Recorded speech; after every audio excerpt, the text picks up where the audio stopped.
به جای رسید که جبرائیل توقف کرد.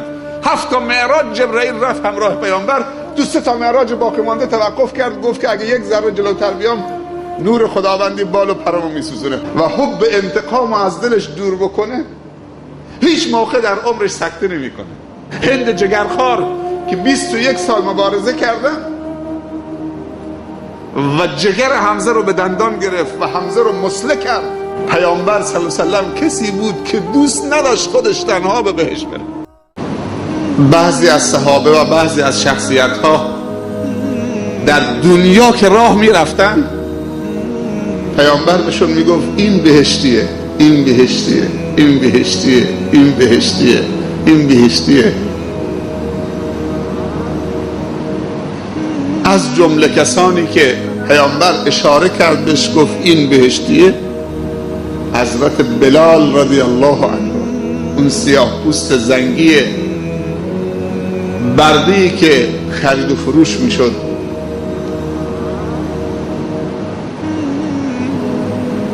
کی جرأت میکنه بگه که عرق بلال ترش بوده، بلال بدبو بوده؟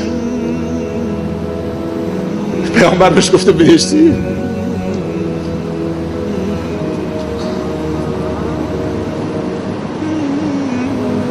ما هم میتونیم با اعمال بهشتیان، با نیت بهشتیان، با افکار بهشتیان، با رفتار بهشتیان، با تواضع بهشتیان، با محبت بهشتیان، با پاکی بهشتیان، با طهارت بهشتیان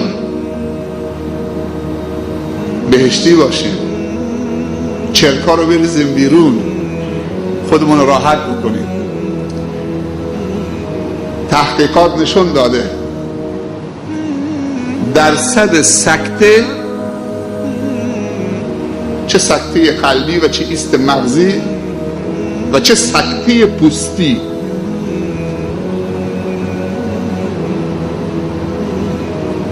سکته پوستی هم داریم که منجر میشه به همین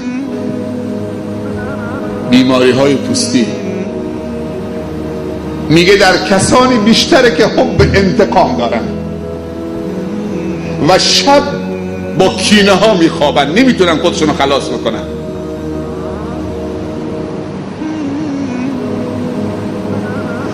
میگن اگر کسی بتونه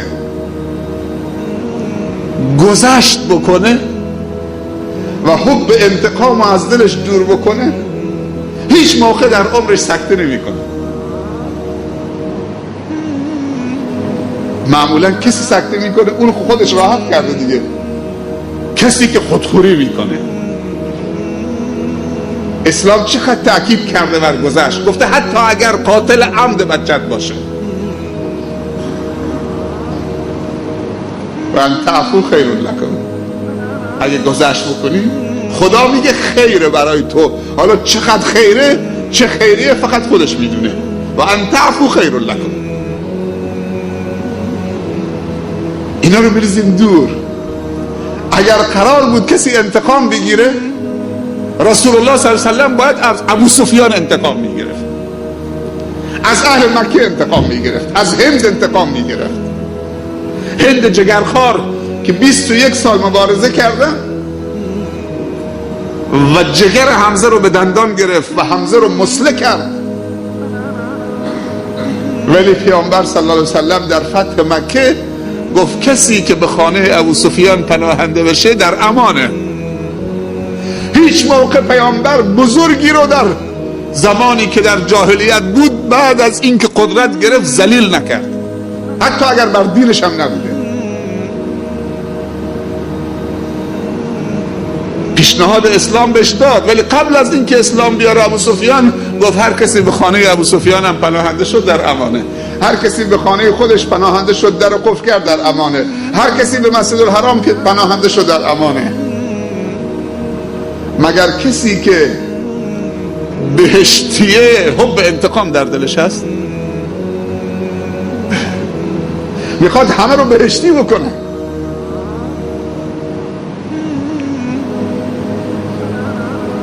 میخواد همه رو بهشتی بکنه. گفت همه تون برید که همه تون آزادید. اذهبوا فانتم طلقاء، هند برو، نگو مسلمانم بشو. این شمشیر رو گردنت یا بگو لا اله الا یا رگت شریان تو قطع میکنم. به ابو سفیان نگفت که یا بگو این شمشیر رو گذاشتم گردنت یا بگو لا اله الا الله یا قطعش میکنم. پیامبر صلی الله علیه و سلم کسی بود که دوست نداشت خودش تنها به بهشت بره. باید بهشت مال خودشه، خود فردوس مال خودشه. مقامی که پیامبر داره صلی الله علیه و سلم جبرائیل نداشته. بلغ العلا به کماله، کشف الدجا به جماله، حسنت جمیع خصاله و رفعنا لک ذکرک. به جای رسید که جبرائیل توقف کرد. 7 تا معراج جبرائیل رفت همراه پیامبر، 2 تا معراج باقی مانده توقف کرد، گفت که اگه یک ذره جلوتر بیام نور خداوندی بال و پرمو میسوزونه، خود تنها برو. به سدرة المنتهی و عرش خدا و مقام قلم دیگه هر ستا خودش رفت.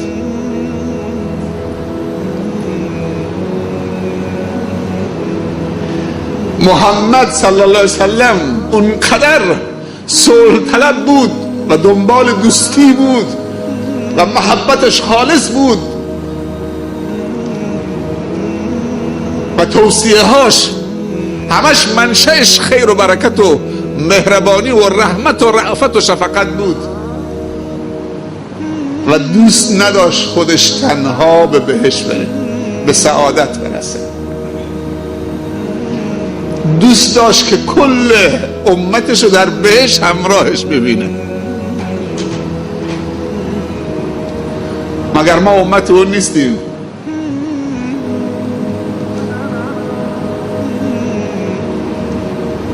چرا ما راضی میشیم که برادران و خواهرانمون بسوزن، برباد برد سرمایه هاشون، خودمون تنها؟ پیامبر گفته هر کسی هنگام مرگ شهاده رو درست بده و شهاده بر زبانش بیاد شهادتین، پروندهش به نیکی جمع شده، بهشتیه. ولی شما فکر میکنی کار آسونیه؟ و مغفرتم بعد الموت. همه تون هم میگفتید آمینا. آمین یعنی چی؟ یعنی خدایا استجابت کن. اگر ما از خدا امید نداریم خیلی امید داریم. امید ما خداست. رو انسان ها که نمیشه حساب کرد. یه روز دوستت، یه روز دشمنت، یه روز رفیقت، یه روز میفروشدت، با یک موتورسیکلت میفروشد.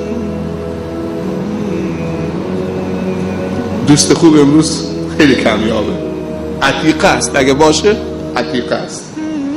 دوست خوب که کمک انسان بکنه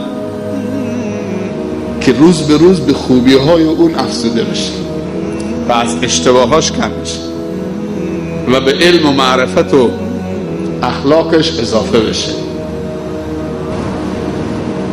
ابو هریره رضی الله عنه روایت میکنه که اولین گروهی که وارد بهشت میشن صورتشون مثل قرص ماه شب 14،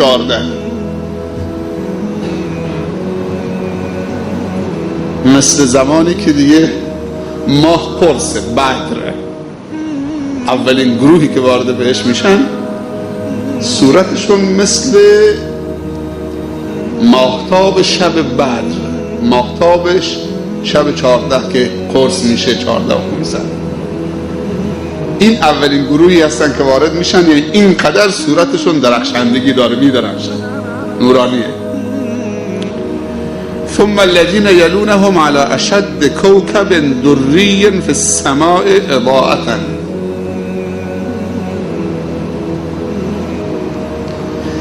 گروه دوم که وارد میشن که بعد از اونها هستن، میگه مثل شدیدترین ستاره‌ای که میدرخشه و قویترین ستاره‌ای که میدرخشه و نورافکنی و پرتو افکنی میکنه. این گروه دوم. حالا دنبالش بشنوید. لا یبولون، اهل بهشت ادرار نمی کنن.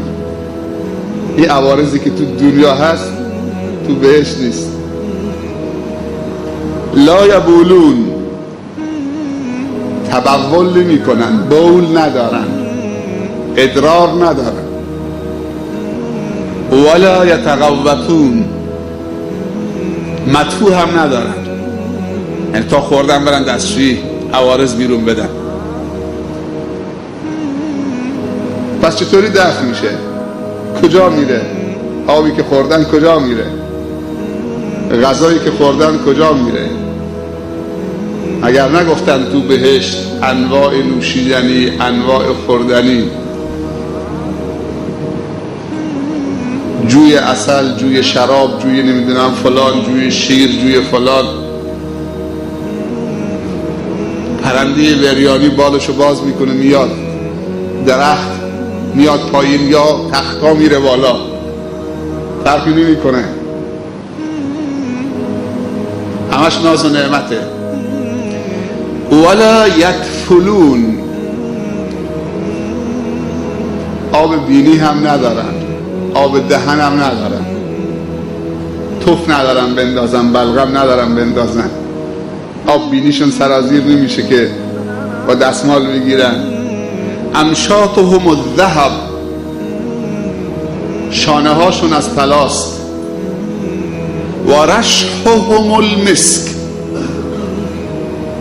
اینجا همون نقطه ایست که دیروزم اشاره کردیم. چیزی که از بدنشون ترشح میکنه، از پوستشون، همش مسکه، چون اونجا دیگه نیت پلید ندارن.